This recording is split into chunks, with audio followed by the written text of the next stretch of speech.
This is really about using light and materials to create some sort of memorable experience. And on the last page, you'll find a plan of the hotel corridor to use. The Revit file is on Blackboard right up at the very beginning when you first log on.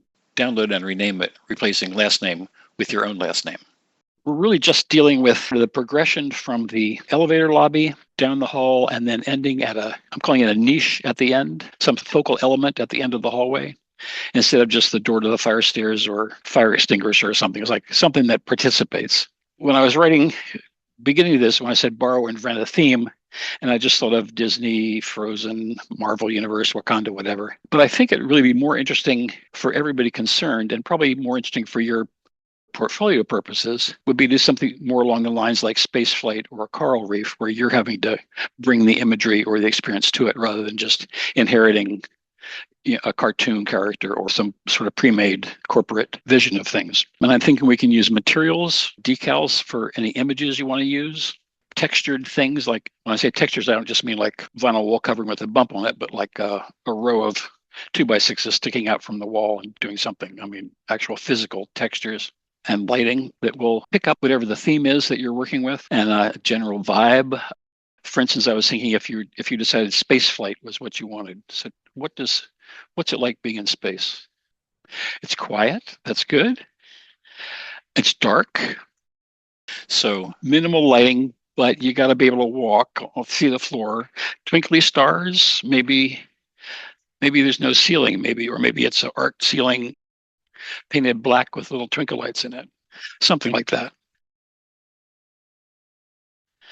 Your niche could be a floor-to-ceiling aquarium with coral and hammerhead sharks or whatever would fit in that kind of space. So that's the only place for 3D objects, well, except for whatever you might add to walls or ceilings. We're just dealing with walls, floor, doors, and ceiling, really, is what's going on here. Put this up on the screen, just the file itself. Let's see, did I do Revit? Okay, so here's the floor plan. I just grayed out everything that wasn't part of our plan, just so it'll be there. We sort of know the scale of things that we're dealing with. We all know about hotel rooms, but when they were just in there in black, they just visually dominated the whole plan. So I'm saying in the assignment, the geometry we want to just remain just the way it is, except that this niche you can reconfigure any way you want, make it deeper, make it smaller. Instead of this wall across here, instead of a wall with an arch in it, it could just be a circle porthole looking out into space. I mean, I don't care. You could have a projection screen back there that could be showing, I don't know, something underwater, something from space, something. We need, what's another environment that we could be thinking of here?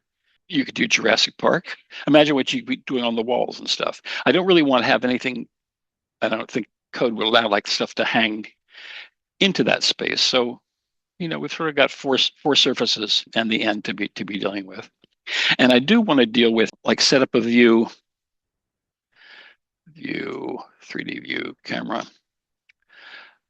Like one of views like this that will show sort of how we're getting from the normal world, if you want that to be normal. But anyway, the public circulation zone, then down the hall to the rooms, and then down to the niche. There are no ceilings in here. This is just the bottom of the floor above. And you can decide whether you want to have a ceiling, which could be flat ceiling of any kind. It could be sloped. It could be gabled. It could be curved. It could be curved, just come right up and look like it's part of an infinite wall plane if we're in space or in the aquarium. What are some other? I need some more environments or themes. Desert or jungle. I mean, however you want to interpret that. You could have lacy stuff across the ceiling. All these with lights coming down through it. There won't be any outdoor lighting. We're providing all of it, all artificial here. No skylight, no sun, nothing like that. If you do provide a ceiling, drop it down like at least a foot so you can figure that's where we could be putting pipes and duct and that kind of stuff. There's a floor here that I just turned off the edges of. So here's a floor out here. We could use split face on this to have different colors going down, either as a progression or as wavy lines or diagonal lines or striped lines, which will presumably tie in with whatever is happening on the walls. The walls themselves we can use split face on those. So you could have a swatch of orange, ignore whatever happens in the rooms, doesn't matter. Orange on the wall goes across here, across the floor and back up the other wall, whatever that. I'm just tossing this stuff out. And what I would like to get by the end of today is a sense of what you would like to do. And then for Thursday, a brief narrative paragraph or two written and turned in on Blackboard as part of assignment 3. And I'll ask you to include that in the final deliverable, which will be a 24 by 36 sheet, which will have a bunch of images, but also have that there as sort of what you're working towards. So materials, we're thinking about every surface as we're going down that hall. We have to address. Oh, don't forget baseboards. Remind me to show you how to add them to a wall definition. So you don't have to place them; they're just part of the wall. So all of them, floors, walls, and ceilings, could be split face with multiple materials. Don't forget what can be done with the ceiling. Maybe it steps down, maybe it steps up, maybe it goes up and down and up and down and up and down, and it changes. I don't know. You're the designers. And then if you do want applied images like Spider-Man on the ceiling or something or other, you can use decals for that. That doesn't have to be a material, but we went over that last semester, and you just get the image and create the cutout and stick it up there. He could go up the wall and across the ceiling. I mean, there's a lot of possibilities. If you want stalactites, we could do stalactites as long as they stop by about 8 feet off the floor. And this is fun. This is great. I might do this myself. And then lighting. So we do need to get people, from their hotel room, either here's the exit stair down here, the fire stair, or back out to the elevator lobby where there's another staircase. So we need to get people safely from their rooms to the staircases without going through stretches of darkness. I'm sure there are minimum standards in building codes for that kind of stuff, electrical codes, lighting codes, whatever. So we'll need some sort of light fixture to provide that. And whether that's, strip lighting this high that comes this far across the floor, we probably don't have to get right up next to the wall, but certainly the middle stretch should be pretty evenly lit. You could just run up a bunch of downlights there, but that's tedious, and boring. We can get even illumination that way, but we can't really get a coral reef vibe from a bunch of downlights. So what's that going to be? Or if it's downlights, do they sort of stagger as they go down? Are they in a curve as they go down the hall? Just whatever it would take to reinforce your vision. There's no budget here. We do whatever you need. Cloth of gold on the floor, that's fine with me. So fixture types, we went through that with Molly. So fixture locations for overall lighting. Can you do that down at the floor level? How close to the floor could you get a light that would actually do that? I don't think Revit comes with any fixtures that would actually sort of project like that, but it's a possibility. Do you want the lights themselves to be visible, the fixtures themselves, or are they hidden in recesses up in the ceiling? If it's the little twinkly lights, they might be very small and very bright with enough of a beam spread to light the path, light the floor, but only appear very small. There's some nice little ones that are just 2 inches in diameter. And we could take one of the LED light types here, surface mounted LED light types, and just change its size. I think it's at 4 inches. We could change it down to 2 to get some of that little tiny light effect. In distance between fixtures, this will take some experimentation. I know with the 2-foot troffer fixtures Molly showed us in the cafeteria, they typically want to be as far apart as they are off the floor. And that ends up giving overlapping cones of light that give a good sense of even light. Down lights, you'll never get that even feel. They're much more spot fixtures. But distance between, you'll have to experiment. How even do you want the lighting? Is it pools of light as you go down the hallway, or one smooth expanse? It's entirely fair to Google hotel corridor lighting scheme to get ideas for all this. Part of the assignment will be dealing with the illumination map that we can do in cloud rendering to get a sense of how illuminated parts of, let's say, the floor either overlap or don't overlap. If we want to go from normal to slightly dim, back to normal to slightly dim, that seems fine. If we're going from bright to dark to bright to dark, that doesn't seem fine to me. And we have choice of color temperature, too. Presumably, if we're doing space flight, that's going to be very cold, white, blue light, the sources as well as the light itself. If it's going to be the desert at sunset, maybe a lot warmer. And bear in mind, we can also change the color of the lights themselves or mix them. We can put color filters in there. So let's say we're doing the coral reef. You could have the first set of doors lit with lights in the ceiling that are with green beams, and then that moves to blue, and then to lavender, and then to coral, and then to yellow, and then to something or other else. In parking lots, you get those big location reminder signs. Sometimes it's A, B, C, D. Sometimes it's the lion, the giraffe, the bear, whatever. It'd be a way to be able to remember that yours was the blue doorway in an otherwise anonymous corridor. So that's a possibility. Color temperatures there, or you might have one color temperature or one color even at the doors and something else in the hallway itself, just depending on how buzzy you want the total effect to be. So that's sort of the overall lighting. And then there's really no task lighting here. We're not sitting still doing anything, but we certainly would want to have accent lighting to help pick things out. And do you want to pick out the doors, which are pretty important, or is there something so amazing going on the walls that that's what you want to highlight, and the doors are sort of just like along for the ride? And again, that has some of the same questions. Is accent lighting a place for the self-illuminated shapes that I talked about in the number 2 lecture? Color filters on those. So I'm asking, in terms of actually lighting these spaces, we need at least one light fixture here in the elevator lobby, and maybe that'll be something bright in the middle, and then something over each door, or just 4 evenly spaced, or 6 evenly spaced, something like that. I've got some approximate light levels in here. At the levels we're dealing with, which are typically 20 to 40 foot candles, Revit doesn't provide much color differentiation there. It's sort of from dark blue to dark green, and it's hard to tell exactly what's going on. If I do bring up this, you can see there's sort of this really vivid blue color. Is that showing up on the screen here differently? That's really dark down there. In here we get this a dark blue fading to sort of a dark green, and that's sort of in this range here. So it's not, I think we want to avoid, except maybe on the ceiling, avoid this really deep blue here. That just means there's hardly any light at all.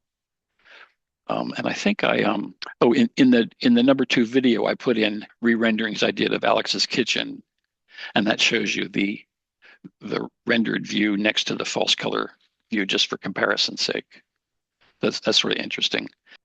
We can pretty much ignore anything any light source itself that's super bright like this. That's up at 200 or more foot candles, just because a light's a light. A downlight in a ceiling is a downlight in a ceiling.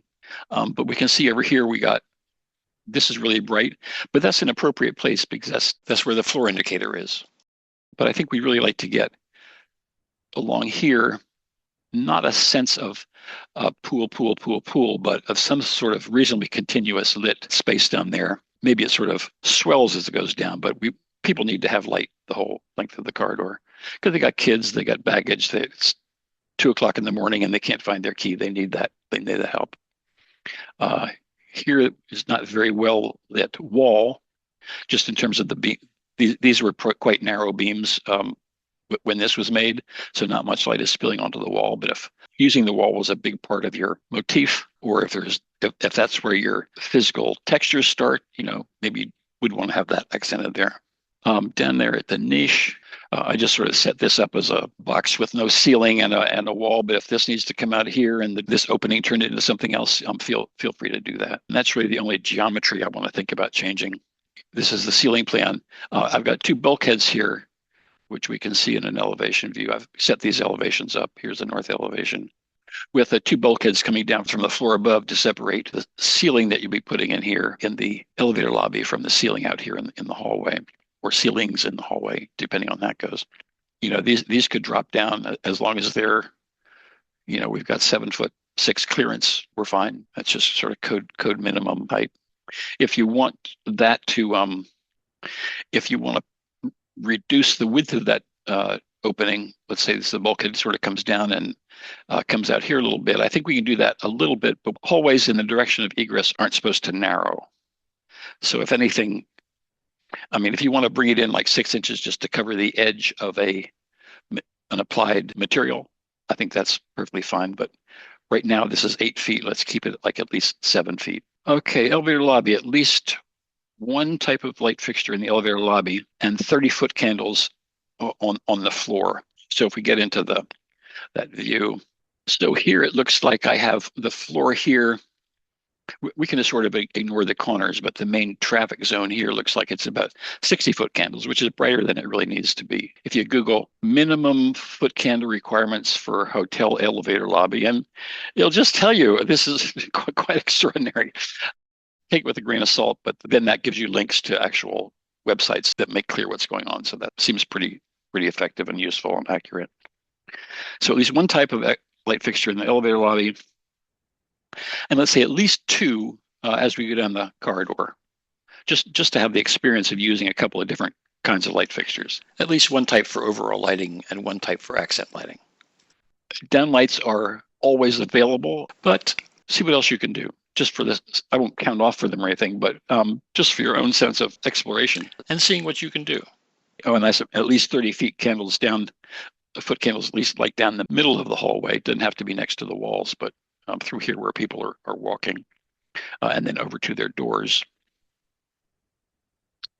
Your choice of lighting for the niche entirely, whatever it needs to be.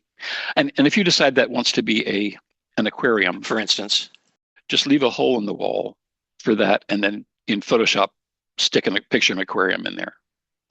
We're just making images here, and we're not going to model coral and fish and seaweed and stuff. Just a picture is fine.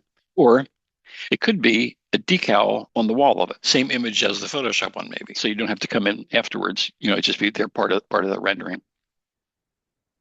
Using cove lighting somewhere is part of this assignment, and I covered that I think pretty well in number 2 video, lighting video.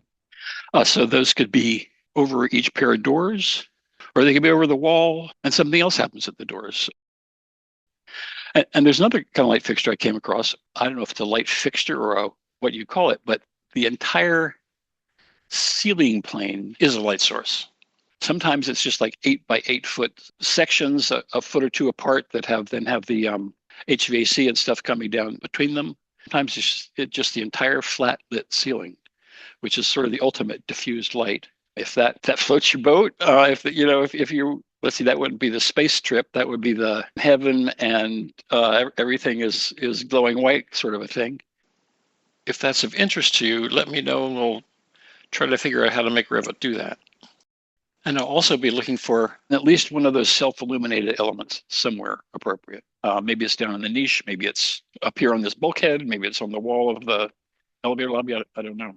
So my deliverable is something like this, and I'm asking you for a fairly consistent layout so that when the seated reviewers and people come through and see it, they can, I understand what's happening here, therefore that's the same thing as happening here and here and here. They get a sense of that.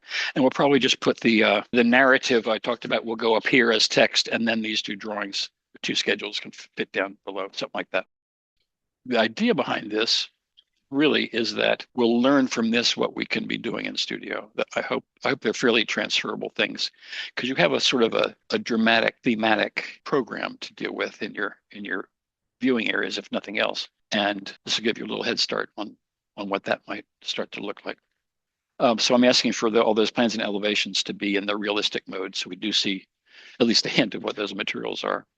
The symbol, legend, and fixture schedule are going to be a little weird, because if we're using studio lights or those long lights, they won't be giving you like a manufacturer or a type. It'll just be that weird name of whatever that family is.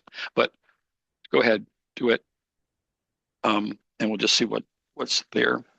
So in terms of overall design strategy, let's just start at the elevator lobby when we're getting off it. In the elevator lobby, do you want to be immersed in that theme right away? If it's Lion King, do you want to have distant roars in the background and waving savanna grasses? I mean, or not? Or is that sort of the safe place where everybody knows what's going on and then you proceed down that corridor? I didn't draw the other corridor, but maybe it's coral reef down this way and outer space down that way. You can decide how you want to do that. In which case, this might want to be kind of a neutral zone. But you could see if there's something going on at the end of each hall, kids might come in and want to run down to the other one to see what that's about. You might want to include that in your narrative. Just I see something quite different at the other end. You might have two dark ones on the same floor, like one's Mammoth Cave and one's outer space, and then one's a coral reef and one's something else. I don't know what. Right, go for it. Play with this. Play as much as you want with this. I would like to see a sense of fun and creative enjoyment here. So elevator lobby got that decision. Elevator lobby probably could be cove lighting all the way around. Why not? I mean, we've seen rooms where they're lit and just by cove lighting. What if when people came back, okay, we're on the third floor, we come back to the third floor, and it's just different. It still says 3, but it's some really different look. And as I ask, the LEDs, you can just dial in the color, not just the color temperature, but the whole color you wanted. Maybe through the day, it just cycles through the whole spectrum and comes back and begins again, or every 2 hours or something. Maybe you'd still want to have if you had colored lights at the doors, I'm going back to the purple door, even though the whole environment has become something different. And the LEDs, the color can chase along them. So you could have you could have slow motion, the whole floor changing from hour to hour, but at the same time, like the bead of blue is moving slowly down the hallway, followed by the bead of indigo or something or other. Bear in mind that wall covering can be color printed with any image that you want, any photographic image that you want. What immediately came to mind was grass is coming up to here, and then there's some mountains in the distance, and then there's sky, and then you hit a cove or something or other to sort of stop it. Come back Thursday with a statement, and it might just be hand-drawn sketches on top of elevations or plans of sort of how you think this might be going to happen. And then as a class, we can think, is that going to work? Does it seem like Rivet has the tools we need to make that happen or get pretty close? It'll be fun. See you Thursday.